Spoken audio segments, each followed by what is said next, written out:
of using and harnessing science and technology for the good of all, not the enrichment of the few.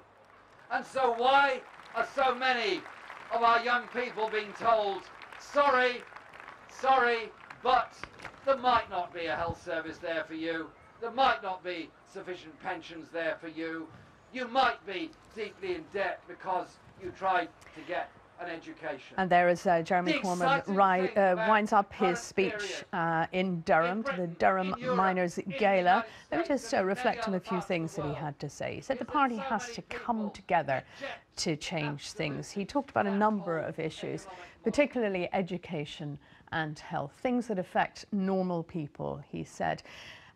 It was quite a rising speech. You could hear from the tone of his voice. Piece of unfinished business, the Orgreave inquiry that must and will take place.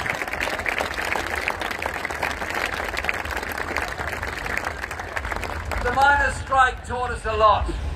It taught us a lot about how ordinary people living in poverty in inner city Britain, starving in mining communities, or in great trouble elsewhere in the world, recognised the struggle of the mining communities and came together with support, with money, with food, with solidarity, with all of that.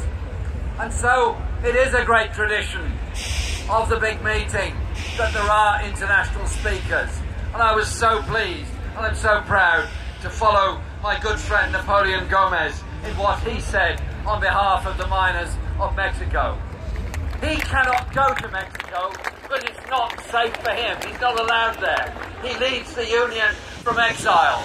But such is the faith in him and the union of the miners of Mexico, he is re-elected time and time again. And he gave you all a warning of what happens when big business decides it will run the trade system of the world.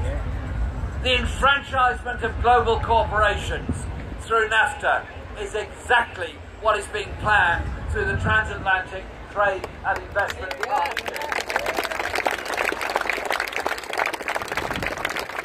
We don't have enemies who are working in factories and mines in the USA and Mexico or anywhere in Europe. They're our friends, they're our compatriots, they're the people we share solidarity with.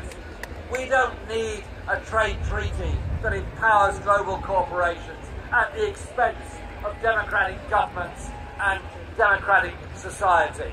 Think very carefully about that and listen very carefully. Because this is about solidarity.